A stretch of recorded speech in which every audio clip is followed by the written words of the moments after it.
നമസ്തേ. എല്ലാ മതങ്ങളെടുത്ത് നോക്കിക്കഴിഞ്ഞാലും നമുക്ക് മനസ്സിലാകുന്നത് ഒരു രാജ്യം ഡെവലപ്മെന്റിലേക്ക് പോകുന്ന സമയത്ത് അല്ലെങ്കിൽ വിദ്യാഭ്യാസപരമായിട്ട് ഉന്നമനം പ്രാപിക്കുന്ന സമയത്ത് എല്ലാ പൗരന്മാർക്കും വിദ്യ ലഭിച്ചു തുടങ്ങുന്ന സമയത്ത് അവിദ്യയുടെ അല്ലെങ്കിൽ അജ്ഞതയുടെ മറ നീക്കപ്പെടുകയാണ്. മതങ്ങൾ മങ്ങിപ്പോകുന്ന സമയത്ത് മതങ്ങളിൽ നിന്നുള്ള നല്ല കാര്യങ്ങളും എന്നാൽ ശാസ്ത്രത്തിനെ ഒട്ടും തന്നെ തള്ളിക്കളയാതെ അതിനെയും കൂടി കണക്ട് ചെയ്തുകൊണ്ട് നവയുഗ ആത്മീയത ഉടലെടുക്കുകയാണ്. മതങ്ങൾ മങ്ങിപ്പോകുന്ന സമയത്ത് മതങ്ങൾ തമ്മിലുള്ള തമ്മിലടി അവസാനിക്കുകയും നിരീശ്വരവാദികളുടെ പോലും പ്രാധാന്യം കുറയുകയും ചെയ്യുന്നു. തീർച്ചയായിട്ടും ഒരുവൻ ശക്തനായ നിരീശ്വരവാദത്തിന്റെ വക്താവാണ്, അതിനുവേണ്ടി അവൻ കിടന്ന് തിളയ്ക്കുന്നുണ്ടെങ്കിൽ അവനും ഒരു മതം പോലെ തന്നെയാണ്. വ്യക്തിപരമായിട്ടുള്ള താല്പര്യങ്ങൾക്കപ്പുറത്തേക്ക് ഏതെങ്കിലും ഒരു രാഷ്ട്രീയ പാർട്ടിക്കോ പ്രത്യയശാസ്ത്രത്തിനോ വേണ്ടി ഒരുവൻ കിടന്ന് തിളയ്ക്കുന്നുണ്ടെങ്കിൽ അതും തീർച്ചയായിട്ടും ഒരു മതം പോലെ തന്നെയാണ്. കാരണം അഗ്രഷൻ ഉണ്ടാകുന്ന സമയത്ത് ഞാൻ പറയുന്നതാണ് ശരി, മറ്റുള്ളവരുടേത് ശരിയല്ല എന്നുള്ള ഒരു വാദം വരുന്ന സമയത്ത്, മറ്റുള്ളവരുടേത് അംഗീകരിക്കാൻ പറ്റാതെ വരുന്ന സമയത്ത് എൻ്റെ കൂടെ ചേരുന്നവരെ ചേർത്ത് നിർത്തുകയും മറ്റുള്ളവരെ വേറേതായി കാണുന്നതുമായിട്ടുള്ള വൃത്തികെട്ട വർഗീയത വരുന്ന സമയത്തൊക്കെ തീർച്ചയായിട്ടും അതൊക്കെ ഒരു മതം പോലെ തന്നെയാണ്. അല്ലെങ്കിൽ ഒരു മതം എന്ന് പറയാൻ പോലും അതിനെ നമുക്ക് സാധിക്കുകയില്ല. അതിനേക്കാളും അജ്ഞതയിൽ കഴിയുന്ന ഒരു അവസ്ഥ തന്നെയാണ് എന്ന് പറയേണ്ടി വരും. എന്തു തന്നെയായാലും നമ്മൾ ഇന്ന് സാമൂഹ്യ യാഥാർത്ഥ്യങ്ങളിലേക്ക് നോക്കുന്ന സമയത്ത് മതങ്ങളിൽ നിന്ന് പുതിയ തലമുറ വളരെ ലിബറേറ്റഡ് ആയിട്ട് മാറി മാറി വരികയാണ്. കുറച്ചുപേരൊക്കെ ഉന്നത വിദ്യാഭ്യാസം കിട്ടിയിട്ടും വർഗീയവാദികളും അല്ലെങ്കിൽ അത്തരത്തിലുള്ള പ്രവർത്തനങ്ങളിലേക്കൊക്കെ പോകുന്നുമുണ്ട്. പക്ഷെ അതൊരു ന്യൂനപക്ഷം മാത്രമാണ്. എന്തുകൊണ്ടാണ് ആളുകൾക്ക് ഈ ബോധോദയം ഉണ്ടാകുന്നത് എന്ന് ചോദിച്ചു കഴിഞ്ഞാൽ ശാസ്ത്രത്തിന്റെ വളർച്ചയും ആത്മീയതയെക്കുറിച്ചിട്ടുള്ള അറിവ് വർദ്ധിക്കുന്നതും തന്നെയാണ്. എല്ലാ മതങ്ങൾ പറയുന്നത് ഒന്നാണ് എന്ന് ഒരു മനുഷ്യൻ മനസ്സിലാക്കിയിട്ടുണ്ടെങ്കിൽ അയാൾ ജ്ഞാനോദയത്തിൽ വളരെയധികം മുന്നോട്ട് പോയിരിക്കുന്നു.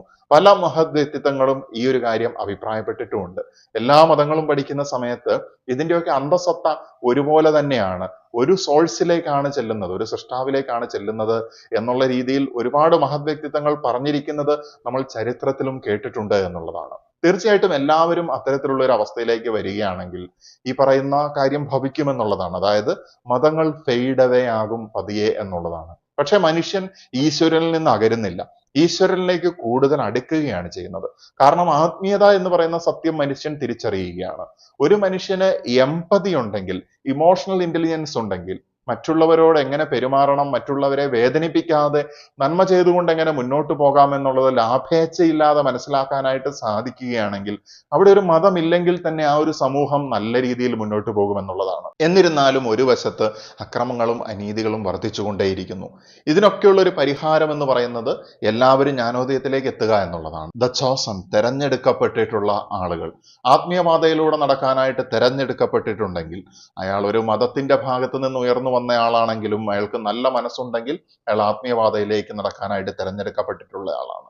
അയാൾ ഒരു നിരീശ്വരവാദിയാണെങ്കിൽ പോലും മറ്റുള്ളവരുടെ നന്മയ്ക്ക് വേണ്ടി സദാസമയം അയാൾ പ്രവർത്തിക്കുന്നുണ്ടെങ്കിൽ അയാൾ തീർച്ചയായിട്ടും അയാളും ഒരു ആത്മീയ പാതയിൽ നടക്കുകയാണ്. ബിക്കോസ് സ്പിരിച്വാലിറ്റി എന്ന് പറയുന്നത്, ആത്മീയത എന്ന് പറയുന്നത് ഒന്നുമില്ല എന്നോ ഉണ്ട് എന്നോ പറയാത്ത അവസ്ഥയാണ്. സമശീതോഷ്ണവാനായിരിക്കുകയാണ് ഇവിടെ ചെയ്യുന്നത്. ഒന്നിനോടും എക്സ്ട്രീമായിട്ടുള്ള ചിന്തകളും താല്പര്യങ്ങളും ഇല്ല എന്നുള്ളതാണ്. പക്ഷെ ഈ ഒരു കാലഘട്ടത്തിൽ നമുക്ക് കൂടുതലായിട്ടും കലിയുഗത്തിന്റെ ട്രെയ്റ്റ്സ് ആണ് കാണുവാനായിട്ട് സാധിക്കുന്നത്, കലിയുഗത്തിന്റെ ഗുണങ്ങളാണ് കാണുവാനായിട്ട് സാധിക്കുന്നത്. അങ്ങനെ ആയിരിക്കുന്ന ഒരു സാഹചര്യത്തിൽ ഈ ആത്മീയ പാതയിലൂടെ നടക്കുക എന്ന് പറയുന്നത് വളരെ ശ്രമകരമാണ്. തീർച്ചയായിട്ടും ഏത് മതത്തിൽപ്പെട്ട വ്യക്തിയും ശ്രദ്ധിക്കേണ്ട ഒരു കാര്യം വേറൊരുവനെ തൻ്റെ മതത്തിലേക്ക് ചേർക്കുവാനായിട്ട് ശ്രമിക്കാതിരിക്കുക എന്നുള്ളതാണ്. നിങ്ങൾ ജീവിച്ച് നിങ്ങളുടെ ഉദാഹരണം കാണിച്ച് ആരെങ്കിലും നിങ്ങളിലേക്ക് അട്രാക്റ്റഡ് ആയിട്ട് വരുന്നെങ്കിൽ വരട്ടെ. അങ്ങനെ നിങ്ങൾ ചെയ്യുന്ന സമയത്ത് നിങ്ങൾ മതത്തിന്റെ മുകളിലെത്തി, നിങ്ങൾ ആത്മീയതയിലേക്ക് എത്തി എന്നുള്ളത് നമുക്ക് വളരെ സിമ്പിളായിട്ട് മനസ്സിലാക്കുവാനായിട്ട് സാധിക്കും. ഓരോ സമയങ്ങളിലും കാലഘട്ടങ്ങളിലും മതം തള്ളിപ്പറഞ്ഞവർ, പുറത്താക്കപ്പെട്ടവരൊക്കെ വ്യത്യസ്തമായ ആശയങ്ങൾ അവതരിപ്പിക്കുന്നു എന്ന് നമുക്ക് തോന്നുന്നുണ്ടെങ്കിൽ ശ്രദ്ധിച്ചു നോക്കൂ, ഇവരൊക്കെ പറഞ്ഞിരിക്കുന്നത് ഒരേപോലുള്ള കാര്യമായിരിക്കും. സോ സ്പിരിച്വാലിറ്റി എന്ന് പറയുന്നത് സ്വാതന്ത്ര്യത്തിന്റെ ഒരു അവസ്ഥയാണ്, സമാധാനത്തിന്റെ ഒരു അവസ്ഥയാണ്. ഇവിടെ മനഃശാസ്ത്രമുണ്ട്, മെറ്റഫിസിക്സ് ഉണ്ട്, തിയോസഫി ഉണ്ട്. ഈ കാര്യങ്ങളൊക്കെയാണ് നമ്മളുടെ ചാനലുകളിൽ കൂടെ സംസാരിച്ചു കൊണ്ടിരിക്കുന്നതും ലക്ഷക്കണക്കിന് ആളുകൾ അത് കാണുകയും വളരെ പോസിറ്റീവായിട്ടുള്ള അഭിപ്രായങ്ങൾ പങ്കുവെക്കുകയും വർഷങ്ങൾക്ക് മുൻപ് ആരംഭിച്ചതാണെങ്കിലും ഏതാനും കുറച്ച് മാസങ്ങൾക്ക് മുൻപാണ് നമ്മൾ ഈ ആത്മീയതയുമായിട്ടുള്ള ബന്ധപ്പെട്ട കാര്യങ്ങൾ ഡിസ്കസ് ചെയ്യുവാനായിട്ട് തുടങ്ങിയതും അതിന് ലഭിക്കുന്ന വളരെ പോസിറ്റീവായിട്ടുള്ള പ്രതികരണവും അതുപോലെ തന്നെ ഒരുപാട് വ്യക്തികൾ അതിന് നൽകുന്ന പിന്തുണയും കുറഞ്ഞ നാളുകൾ കൊണ്ടുണ്ടായിട്ടുള്ള വളർച്ചയും ഒക്കെ ഒരു പ്രപഞ്ചത്തിന്റെ നിയോഗമായിട്ട് തന്നെയാണ് കാണുവാനായിട്ട് സാധിക്കുന്നത്. ഇവിടെ ആരെയും എന്തെങ്കിലും വിശ്വസിക്കണമെന്നോ വിശ്വസിക്കേണ്ട എന്നോ പറയുന്നില്ല. ഇതിൽ നിന്ന് എന്തെങ്കിലും നല്ല കാര്യങ്ങൾ ലഭിക്കുന്നുണ്ടെങ്കിൽ അത് ജീവിതത്തിലെടുത്ത് ശാന്തമായിട്ട് ഉപയോഗിച്ചിട്ട് ജെന്റിലായിട്ട് ലോകത്തിനെ ഷെയ്ക്ക് ചെയ്യുക എന്നുള്ളത് മാത്രമാണ് പറയാനുള്ളൂ. So you can shake the world in a gentle way എന്ന് ഗാന്ധിജി പറഞ്ഞത് നമ്മൾ ഓർത്തിരിക്കുക. എല്ലാ മഹത് വ്യക്തിത്വങ്ങളെ കുറിച്ചും നമ്മൾ പഠിക്കുന്നുണ്ട്. പ്രാചീന ഭാരതത്തിലെ ഋഷിവര്യന്മാരെ കുറിച്ചും ലോകത്തിന്റെ വിവിധ ഭാഗങ്ങളിൽ ഉണ്ടായിട്ടുള്ള വിവിധ മതങ്ങൾ, സംസ്കാരങ്ങൾ എന്നിവയിൽ നിന്നൊക്കെയുള്ള പോസിറ്റീവായിട്ടുള്ള വ്യക്തിത്വങ്ങളെയും അറിവുകളെയും ഒക്കെ നമ്മൾ പഠനവിധേയമാക്കുന്നു. കാരണം നമ്മളുടെ ആത്യന്തിക ലക്ഷ്യം എന്ന് പറയുന്നത് മനുഷ്യരെല്ലാവരും ഒരു വിജയിച്ച സമാധാനത്തിന്റെ അവസ്ഥയിലേക്ക് വരിക എന്നുള്ളതാണ്. തീർച്ചയായിട്ടും നമ്മൾ പെസിമിസ്റ്റിക് ആകാതെ തന്നെ ശക്തമായിട്ട് മുന്നോട്ട് പോയിക്കൊണ്ടിരിക്കുകയുമാണ്. ഇവിടെ ആരോടും മതം ഉപേക്ഷിക്കാൻ പറയുന്നില്ല. മതത്തിന്റെ ശരിയായ സത്ത, നിങ്ങൾ ഏത് മതത്തിലായിരിക്കുന്നുവെങ്കിലും അതിലെ പോസിറ്റീവായിട്ടുള്ള സത്ത മനസ്സിലാക്കുക എന്നുള്ളതാണ് പ്രധാനമായിട്ടുമുള്ള ഒരു മെസ്സേജ് എന്ന് പറയുന്നത്.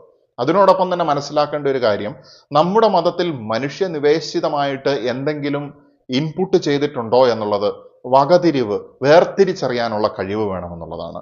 What is coming directly from the creator, സൃഷ്ടാവിൽ നിന്ന് നേരിട്ട് വന്നതെന്ത്, അല്ലെങ്കിൽ മനുഷ്യൻ സൃഷ്ടാവായിട്ട് പ്രിട്ടൻഡ് ചെയ്തുകൊണ്ട് അവിടെ അവതരിപ്പിച്ചത് എന്ത് എന്നുള്ളത് മനസ്സിലാക്കുവാനായിട്ട് സാധിക്കണം. ആ സമയത്ത് മനസ്സിലാകും എല്ലാ മനുഷ്യനും എൻ്റെ സഹോദരി സഹോദരന്മാരാണ് എന്നുള്ളത്. സയൻസിന്റെ പെർസ്പെക്റ്റീവിൽ നോക്കുന്ന സമയത്തും ആദം ഔവ എന്ന് പറയുന്ന ആദിമാതാപിതാക്കളുടെ അടുത്തേക്ക് പോകുന്ന സമയത്തും നമുക്കൊരു പൊതുപൂർവികൻ അല്ലെങ്കിൽ പൊതുപൂർവികരുള്ളതായിട്ടാണ് നമുക്ക് മനസ്സിലാക്കാനായിട്ട് സാധിക്കുന്നത്. പിന്നെ എന്തിനാണ് നമ്മൾ മനുഷ്യനെ പല പേരുകളിലും പല വിഭാഗങ്ങളിലും പല വർഗങ്ങളുമായിട്ട് കാണുന്നത്? വിദ്യാഭ്യാസം അഭ്യസിക്കുന്ന സമയത്ത് നമുക്ക് വിജ്ഞാനം ലഭിക്കുന്നുവെങ്കിൽ ആത്മീയത അഭ്യസിക്കുന്ന സമയത്ത് നമുക്ക് ജ്ഞാനവും ലഭിക്കുകയാണ്. വിജ്ഞാനത്തെ നമുക്ക് വകതിരിവോടെ പ്രസന്റ് ചെയ്യാനായിട്ട് സാധിക്കുകയാണ്. ഈ ഒരു കാലഘട്ടത്തിൽ ആത്മീയതയുടെ പാതയിലേക്ക് തിരഞ്ഞെടുക്കപ്പെട്ട ആളുകൾ അല്ലെങ്കിൽ അതിലൂടെ നടക്കുന്ന സമയത്ത് ആളുകൾ പല രീതിയിലുള്ള പോസിറ്റീവായിട്ടുള്ള കാര്യങ്ങൾ, മറ്റൊരു തരത്തിൽ പറഞ്ഞാൽ ഉയർന്ന ആത്മീയതയിലേക്ക് വന്നിട്ടുള്ള വ്യക്തികളെ സംബന്ധിച്ചിടത്തോളം ഒരുപാട് പോസിറ്റീവായിട്ടുള്ള ഗുണങ്ങളുണ്ട്. ചില കാര്യങ്ങളൊക്കെ മുൻപ് ഡിസ്കസ് ചെയ്തിട്ടുണ്ട്.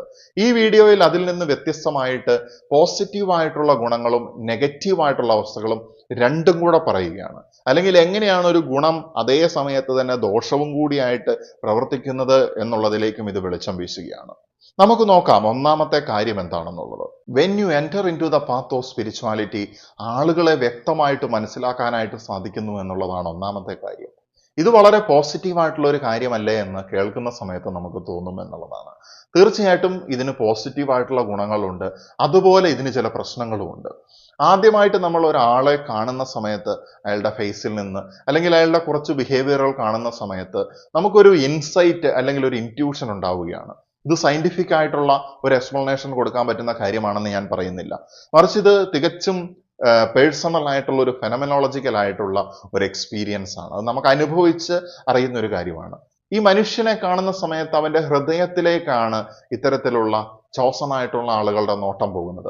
അതുകൊണ്ട് തന്നെ അയാളുടെ സ്വഭാവം, അയാളുടെ ഇന്റൻഷൻസ്, അയാളുടെ ലക്ഷ്യം, അയാളുടെ നെഗറ്റീവ്സ്, പോസിറ്റീവ് തുടങ്ങിയവയെ കുറിച്ചൊക്കെ വളരെ വ്യക്തമായിട്ടുള്ള ഒരു ഇൻസൈറ്റ് ഇവർക്ക് ലഭിക്കും എന്നുള്ളതാണ്.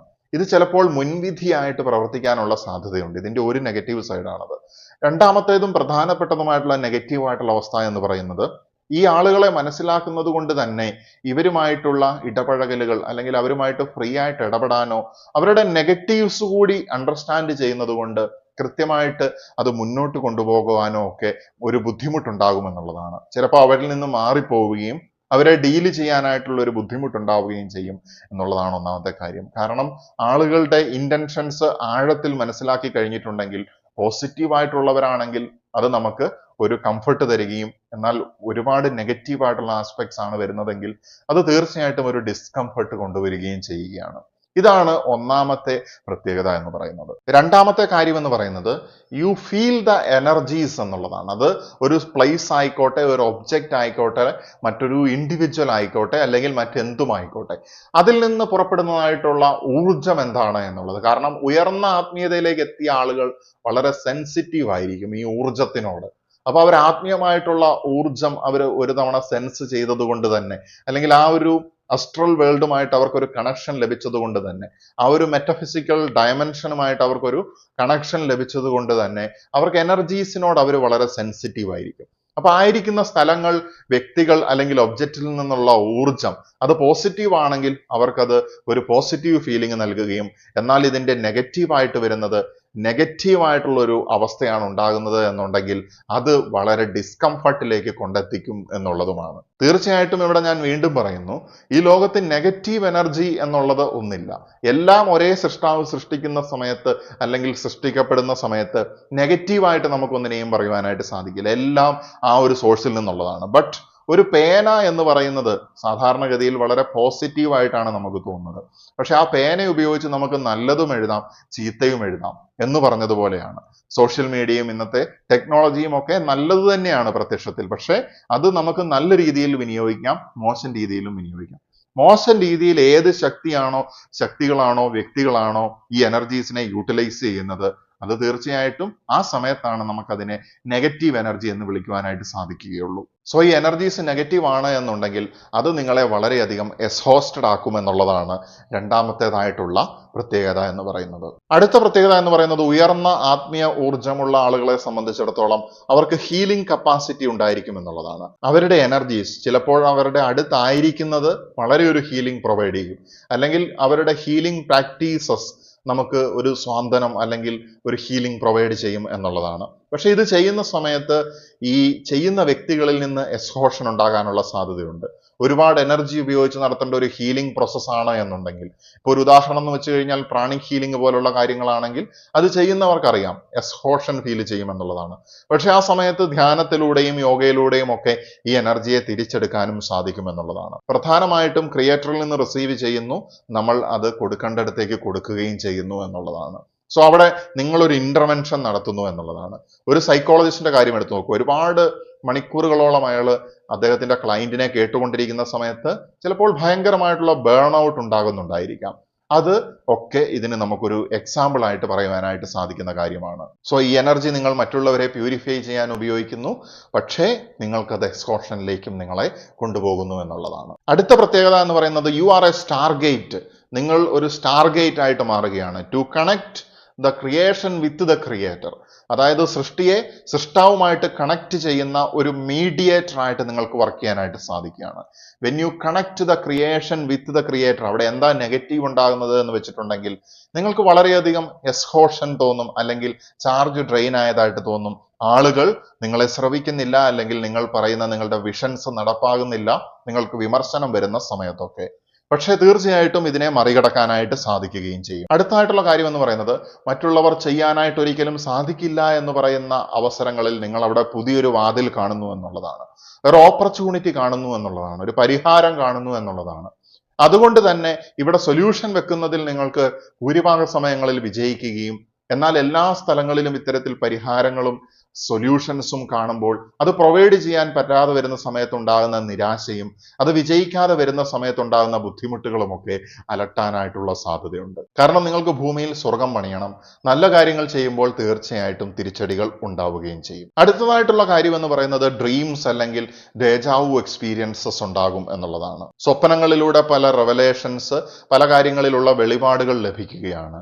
ഡേജാവു എക്സ്പീരിയൻസസിൽ കൂടെ സ്പിരിറ്റ് വേൾഡിൽ നിന്നൊരു കമ്മ്യൂണിക്കേഷൻ ലഭിക്കുകയാണ്.